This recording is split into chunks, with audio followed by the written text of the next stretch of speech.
ఇవాళ ఇక్కడ సంయుక్త సేవా సంస్థ కావలి వారి ఆధ్వర్యంలో 3 నెలల పాటు ఒక ఉపాధి బాటలో భాగంగా మీ అందరికీ శిక్షణ ఇప్పించి, శిక్షణతో సరిపెట్టకుండా మీకు ఏదైతే శిక్షణ పొందారో దానికి కావాల్సిన ఎక్విప్మెంట్ కూడా మీకు అందజేసి కుటుంబంలో మీ కాలపైన మీరు నిలబడేదానికి ఆర్థికంగా భరోసా కల్పిస్తూ ఒక మంచి సేవా కార్యక్రమానికి చేసిన మీ అందరికీ వేదిక అలంకరించిన పెద్దలకి మిత్రులకు హృదయపూర్వక వందనాలు. మన ఆంధ్రప్రదేశ్ ప్రభుత్వం కూడా మీరంతా చూసి ఉంటారు. P4 అని, బంగారు కుటుంబం, బంగారు బాట. ఇది ఎందుకు ఏర్పరిచారంటే గౌరవ ముఖ్యమంత్రి వర్యులు ప్రతి వ్యక్తి కుగ్రామం నుంచి ఉండొచ్చు, పట్టణం ఉండొచ్చు, లేదా కార్పొరేషన్ అయినా ఉండొచ్చు, ఎందులోనైనా జన్మించి వారు అక్కడున్న వనరులు ఉపయోగించుకొని వృత్తిలోకి వచ్చి మంచి స్థాయిలో స్థిరపడి ఉంటారు. అది విద్యారంగం కావచ్చు, వైద్య రంగం కావచ్చు, పారిశ్రామిక రంగం కావచ్చు, సేవా రంగం కావచ్చు, ఏదైనా కూడా వారి యొక్క కెపాసిటీని బట్టి ఒక మంచి స్థాయిలో మన రాష్ట్రం కావచ్చు, పక్క రాష్ట్రం కావచ్చు, పక్క దేశం కావచ్చు వెళ్ళి స్థిరపడి ఆర్థికంగా బాగా సంపాదించి ఉంటారు.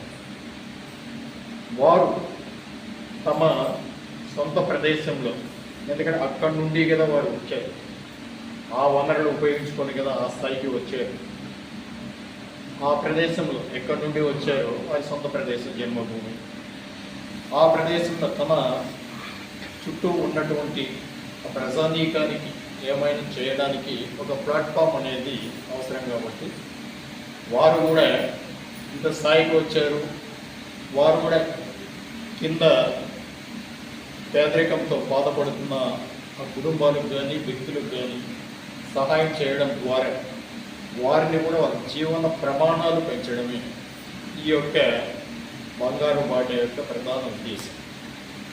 అంటే ఒక కొవ్వొత్తి 10 కొవ్వొత్తులు వెలిగించినాడు, ఒక దీపం 10 దీపాలు వెలిగిస్తాడు. అంటే తన వరకే కాకుండా ప్రపంచానికి వెలుగునిస్తాడు. ఆ విధంగా ఆ మంచి కాన్సెప్ట్తో ఇక్కడ మన సోదరులు సురేంద్ర చాలా స్ఫూర్తిదాయకంగా ఉంది. ఆయన గురించి చెప్తుంటే ఆటో డ్రైవ్ చేసి దాని ఉపాధి కోసం ఆటో నమ్ముకొని ఉన్నాడు.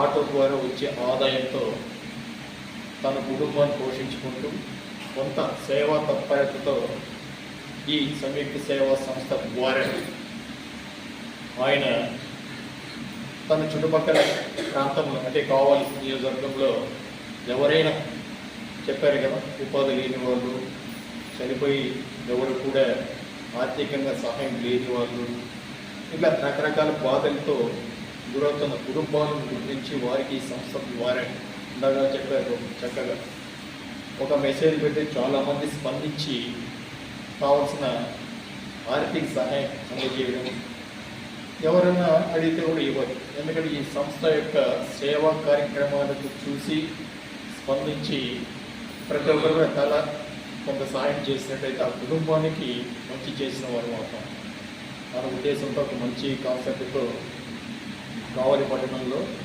ఈ సంస్థ చేపడుతున్న కార్యక్రమాలు చాలా స్ఫూర్తివంతంగా ఉంది, స్ఫూర్తిదాయకంగా ఉంది. వారికి మన పెద్దలు కానీ, దాతలు కానీ ఎవరైనా కూడా తమ సహాయాన్ని అందజేయడం ద్వారా దీంట్లో వారు కూడా పాలు పంచుకొని మీకు అందిస్తున్న సాయంలో వారి పాత్ర కూడా ఉండడం నిజంగా అభినందించనీయ విషయం. వారు కూడా చెప్పారు, మరి 3 మాసాల పాటు ఇంకొక ఇన్స్టిట్యూషన్లో సేమ్ యాక్టివిటీ స్టార్ట్ అవుతుంది, అక్కడ కూడా ఈ అవకాశం సద్వినియోగం చేసుకుంటాను. ముఖ్యంగా మహిళల పైన ఎందుకు ఎక్కువ ఫోకస్ ఉంటుందంటే, ఇప్పుడు మీరు ఆలోచన చేయండి, గవర్నమెంట్ ఏ స్కీమ్ ఇచ్చినా కూడా మహిళల పేరుతోనే ఇస్తారు. ఇంటి పట్టా కానీ, లేదా ఇల్లు కానీ, ఏదైనా కూడా ఆ బెనిఫిట్ అనేది మహిళలకు ఇస్తారు. ఎందుకంటే మహిళలు ఆ కుటుంబాన్ని బాగా ప్లాన్డ్గా క్రమశిక్షణతో పోషించుకోవడానికి పెంచుకోవడానికి ఒక క్రమశిక్షణ కలిగి ఉంటారు, ఆర్థిక ప్రణాళిక కలిగి ఉంటారు. ఏది అవసరం, దేనికోసం కావాలా, భవిష్యత్ అవసరాలు ఏవి ఉంటాయి, విద్యన, వైద్యమా, దేనికి మనం ఉపయోగించుకోవాలనేది చక్కటి ప్లానింగ్ కలిగి ఉంటుంది. అదే ఒక పురుషుడికి ఒక బట్ట ఇచ్చారు, రేషన్ కార్డు ఇచ్చారు, లేదా ఇల్లు ఇచ్చారు. సహజంగా పురుషుడికి అనేక బలహీనతలు అనేవి ఉంటాయి. కావుడు, ప్రధాన వ్యసనం కావుడు, జోదము. ఇప్పుడు దేనికో అలవాటు చెడు అలవాట్లకంతా కూడా దాన్ని నాశనం చేయాల్సింది. అయితే తాకట్టు పెట్టేయడం, ఆ రోజుకి వెళ్ళి గడిపేసుకోవడం, అది కుటుంబం ఎలా గడవాలి. అందుకని ప్రభుత్వం ముందు చూపుతో మహిళల పేరుంటే అవన్నీ కూడా అసెట్స్ అన్నీ కూడా వారి పేరుతో ఇస్తాం. ఎందుకంటే ఆ కుటుంబానికి ఒక భరోసా. మహిళలు అయితే దాన్ని శ్రద్ధగా కాపాడుకుంటారు, వృద్ధి చేసుకుంటారు, ఆ కుటుంబానికి సంక్షేమం కోసం ఉపయోగిస్తారు. దానికోసం ఆ విధంగా ఇంకా మీకు ఇక్కడ ఏంటంటే మనకి బీపీసీఎల్ ప్రాజెక్టు 2 మాసాల్లో రాబోతుంది. అది కనుక స్టార్ట్ అయిందంటే గౌరవ ముఖ్యమంత్రి వాళ్ళు దాన్ని స్టార్ట్ చేయాలని చూస్తున్నారు, ఫౌండేషన్ వేయాలని. ఏప్రిల్ మాసంలో అది మొదలవుతుంది. అది మొదలు అయ్యిందంటే మనకు కావలి పట్టణం విపరీతమైన గ్రోత్ అనేది వస్తుంది. ఎందుకంటే ఒక ఇండస్ట్రీ వచ్చిందంటే కొన్ని వేల మంది కార్మికులు, ఉద్యోగులు అక్కడ ఉపాధి అనేది పొందుతారు. ప్రత్యక్షంగా పొందేవారి కంటే కూడా పరోక్షంగా ఇప్పుడు మీకు ఇవి ఇచ్చారు కదా, విషయంలో ఇచ్చారు ఒక అసెట్. ప్రతి ఒక్కరికి క్లాత్ అనేది, బట్టలు అనేది నిత్యావసరం. దీన్ని పెట్టుకోవడం ద్వారా ఉపాధి పొందుతారు. తర్వాత ఇంకొంతమంది ఏదైనా బిజినెస్ చేయగలిగితే హోటళ్ళు కానీ, అంగళ్ళు కానీ, కొట్లు కానీ, షాపులు కానీ ఏవైనా కూడా ఇల్లు కట్టుకున్నా కూడా మంచి ఒక ఆదాయం వనరుగా మారడానికి ఎంతో దూరం లేదు. కాబట్టి మాత్రం ఊహించని డెవలప్మెంట్ జరుగుతుంది ఆ ప్రైవేట్స్. వారంతా వచ్చి నివాసం ఇక్కడే ఉండబోతారు, దగ్గర కావాలి, వారికి ఇల్లు కావాలి.